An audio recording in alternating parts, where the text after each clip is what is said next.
What's going on, guys? Welcome into Clutch B-Ball TV. I hope you guys are having an amazing day or night. Before we officially get into the video, I want to give a big shout out to sportscases.com for sponsoring this video. If you have not heard of sportscases.com, they make very high quality cool phone cases when it comes to sports. If it's soccer, if it's football or basketball, they have your favorite athletes of LeBron James, Kevin Durant, and even more. And if you like soccer, they have Messi. If you're a Patrick Mahomes fan or even a Chiefs fan, there are so many cool cases out there, and if you want a good deal, you could use my promo code CLUTCH for 10% off on your purchase. Thank you so much to sportscases.com for sponsoring this video. You guys are absolutely amazing. Make sure you really go check them out. So no further ado, let's get right into the video, y'all.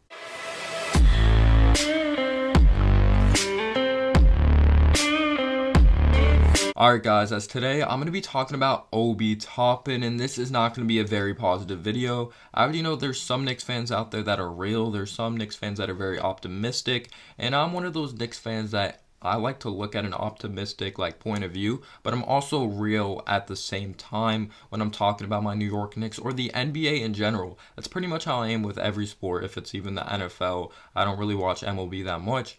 But getting into Obi Toppin, of course, we drafted him 8th overall out of Dayton, and he's probably the best player in college basketball in my opinion. His high-flying ability, he occasionally hit a 3 from the outside, not on a huge sample size. He'd even shoot three-pointers a game. He didn't need to get better in the rebounding department.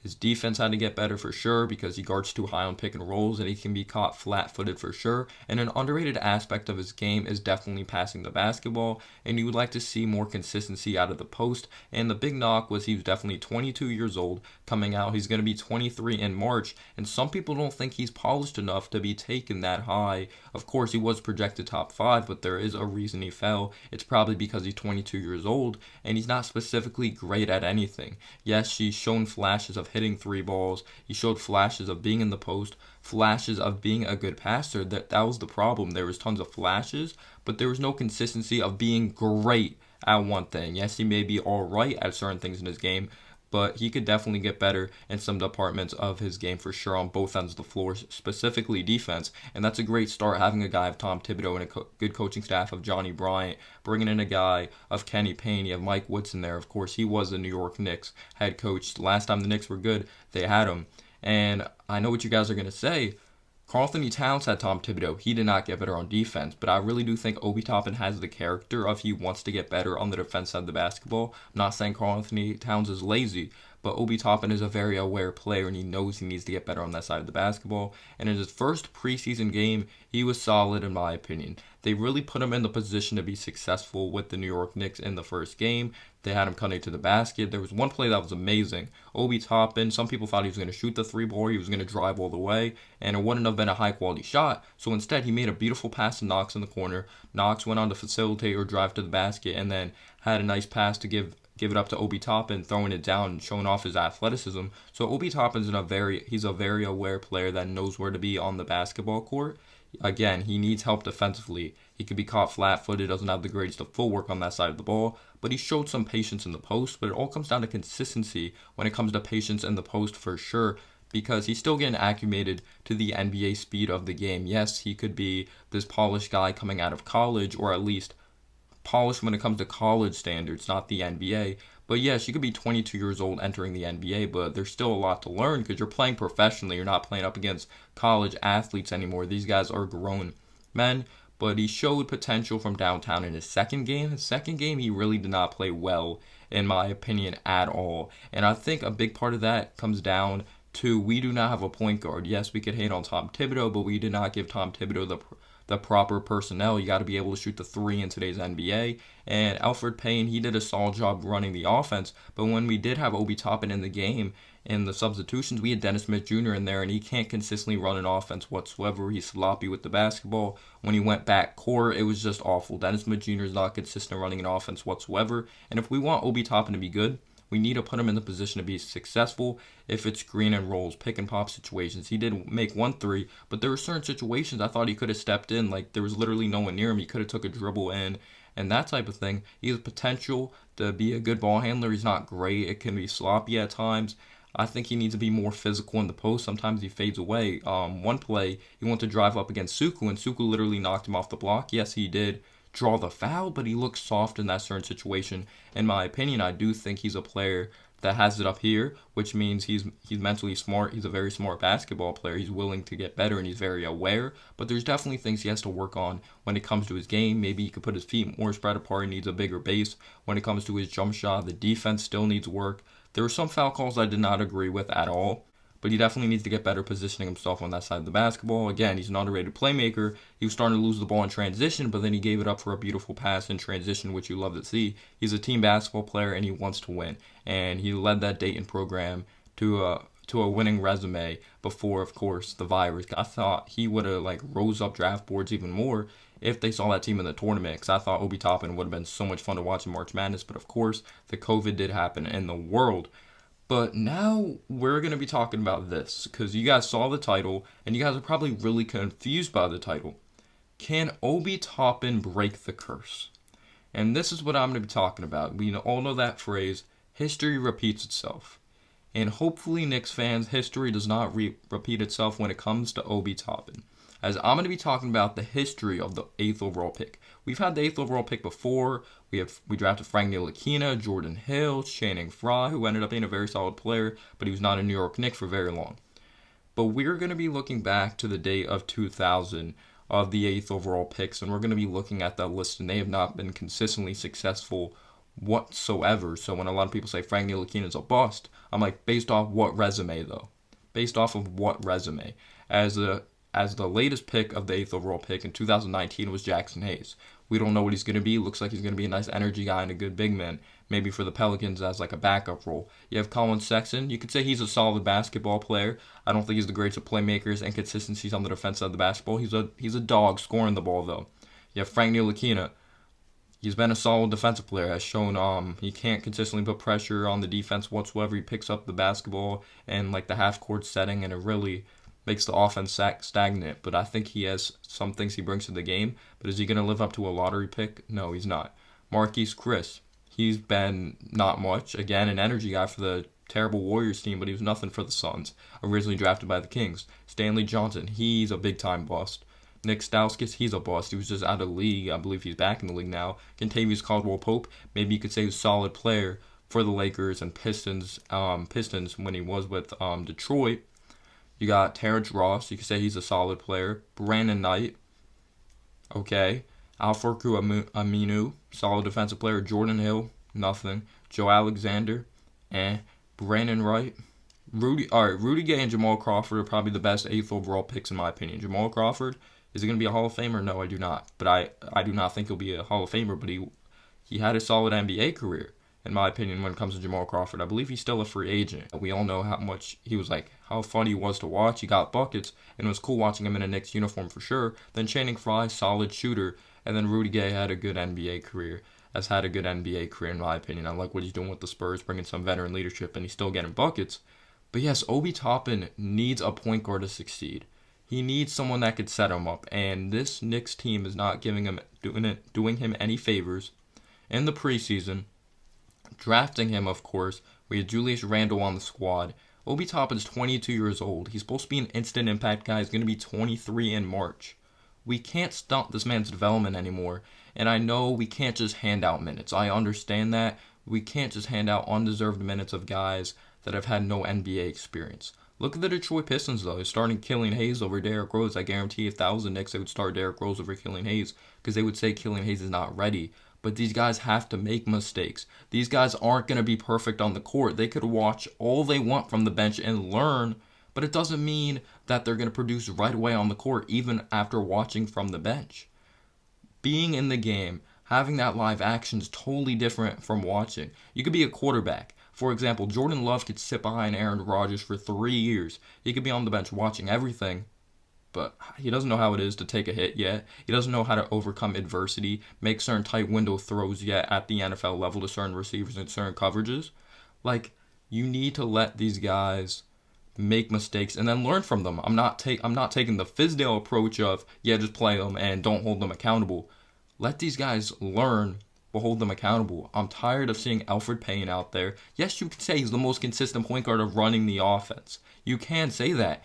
But is he a part of the future? No. We don't know if Frank's a part of the future, but at least he's young, and we should give him an opportunity to see if he's a part of the future. He may not be our true point guard, even if it's Emmanuel Quickley, if it's Dennis Smith Jr. Teach Emmanuel Quickley how to play the point guard position. This team's going to be bad anyway, Tom Thibodeau. Tom Thibodeau, I know he wants to put the best lineup out there to be successful, but would you rather have Julius Randle win us games, or maybe have a guy like Obi Toppin out there gain experience?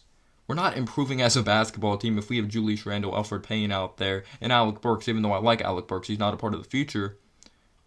Like, they're going to be gone from this team in the future, so what's the point of that whatsoever? This team isn't learning how to win. This team learning how to win is having, I'm just giving an example, Emmanuel Quickley, Obi Toppin, RJ is a starter already, but Mitchell Robinson, even though I think Nerlens Noel is better basketball player. Mitch is more talented, but who has a more mature game? Nerlens Noel. He knows when to play straight hands up fundamental defense. But these guys need to learn how to win basketball games, and that's by giving them experience and giving them time. The Hawks, they started Trae Young right away. Like the Hornets, I thought that was an interesting approach. Top 3 pick of LaMelo Ball. They're not starting him. But I guess you could say they're a win-now mode basketball team. They signed Gordon Hayward. This is not a win-now mode basketball team. With Julius Randle, if they think that, you're crazy. The Knicks organization is absolutely crazy if they think we're going to win now with Julius Randle. Let these young guys play. I get it, Kevin Knox looks awful. But it's tough for anyone to get 10 minutes their first year, and then, or 30 minutes their first year, and then like 10 or freaking, 15. He was drafted when he was 18 years old. I don't think he's mentally tough at all. I think RJ Barrett is. I think RJ Barrett and Obi Toppin, maturity when you see it when they come into the NBA. Some of these guys are still like 15-year-olds entering the league. Obi Toppin and RJ Barrett, they're like grown men. Like, they take this game very serious as professionals. Certain players aren't like that. Mitch, I don't think's like that. We want professionals that are really dedicated to the game. But at the end of the day, we need these players to get experience. They need to learn. They just need to. They can watch all they want, but if they're not in the game, it does not matter. Let them make mistakes, but then hold them accountable. This is not a winning basketball team. It would be different if we had a Gordon Hayward on this team, but we don't.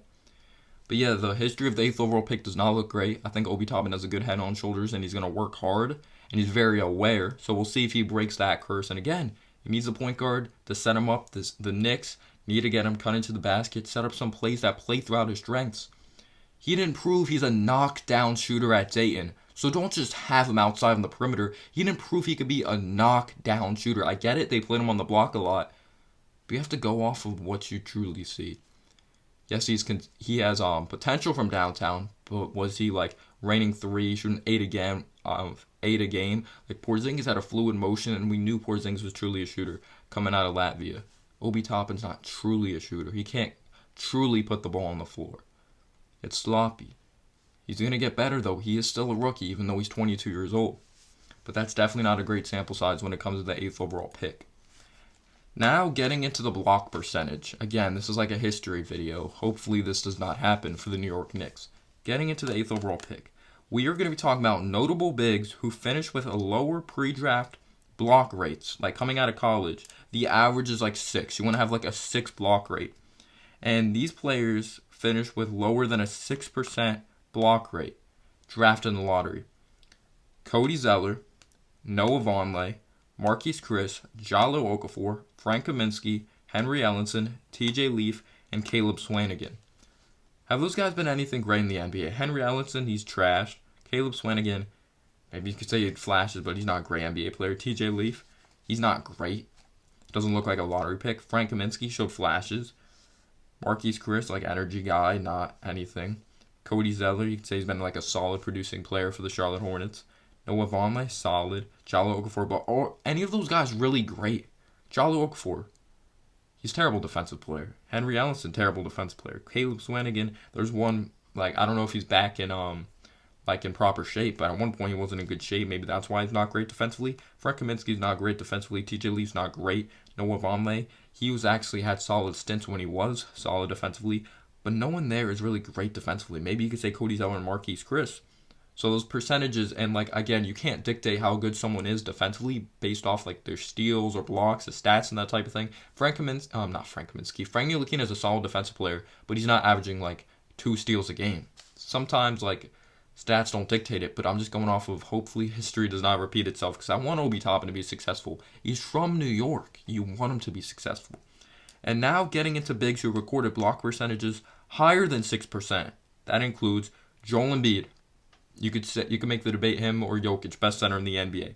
Karl-Anthony Towns, one of the best players in the NBA. Miles Turner, damn good player. Steven Adams, damn good player. Rudy Gobert, Clint Capella, Yusuf Nurkic, Pascal Siakam, and Jonathan Isaac. Jonathan Isaac, one of the greatest defensive players until he got hurt, of course, sadly. That really broke my heart because I really like Jonathan Isaac. And that history does not look great. Hopefully he's not in that category of a Caleb Swanigan, TJ Leaf, Henry Ellenson, Frank Kaminsky, Marquise Chris, Jallo Okafor, Cody Zeller, Noah Vonleh. But again, the Knicks need to give this guy a true opportunity. We need to move in a proper direction. And who's a part of your future? Start them. You invested in them. We invested in Frank, even though Frank's not good. We invested in Frank. Scott Perry's still here. I get it was a Phil Jackson pick, actually. But why is Frank still here then? Like, this organization still, James Dolan, he's the owner. And Phil Jackson, he did go on to hire. So technically, he kind of invested in Frank Ntilikina, so like they're not playing him. So you invested in him for no reason. RJ Barrett, at least you're investing in him. At least you're starting a top 3 pick. Mitchell Robinson, you have given him an opportunity, but I get it why he's not starting.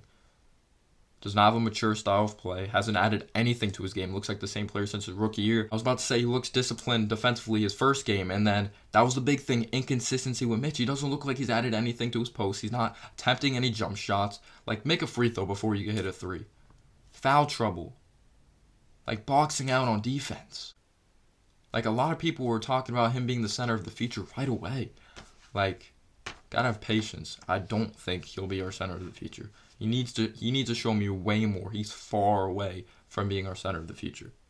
But again, Obi needs a true point guard. That's critical. And Obi Toppin, like I said, he's a hard worker. If anyone's going to break that curse of the late history of like 8th overall picks being horrible, it's going to be Obi Toppin because he works very hard. Obi Toppin can work hard all he wants though, but it all comes down to the organization putting him in the position to be successful. You need the organization to believe in you. We need Tom Thibodeau to make the right decisions. He's 22 years old. We took him with the 8th pick. He was projected top 5. And I get it, Julius Randle, his contract. We have to do what's best for the team. F the contract. Get the contract out the way. You're looking at the business side too much. And if Julius Randle's not accepting a 6-man role, move on from him. Even waive him. This is a business. You gotta look towards the future. Julius Randle's not a part of the future. And if you think he's a part of the future, you're crazy. And if you think you're gonna get an 8th seed or go to the playoffs with Julius Randle, Alfred Payne at your point guard, and no one could shoot in this lineup, and that's another thing. I'll be honest, I wanted Devin Vassell because we need shooting. In today's NBA, you gotta be able to shoot the damn basketball. And he could do that, play defense. He's like a Robert Covington that can create his own shot, in my opinion, of Devin Vassell, and he's a better athlete. Needs to get stronger, though. But Devin Vassell, he's a hard worker as well. He has a good head on his shoulders. I hope Obi works out. But the history's not on his side, Obi Toppin. Got to put him in the position to be successful. We have to set up plays that run through Obi's strengths. We can't have him outside on the perimeter. Because I know he's not the tallest of guy when it comes to his position. I believe he's 6'8", 6'9" at the power forward position. But play him throughout his strengths. Don't play him throughout what he can be. Play him throughout what he's good at and then work on his deficiencies. But I hope you guys enjoyed this video. Let me know down below your thoughts and analysis on Obi Toppin. I think he'll be a good player. He has a long way to go, but you got to put him in the position to be successful. And as always, guys, have a humble day or night. Peace out, y'all.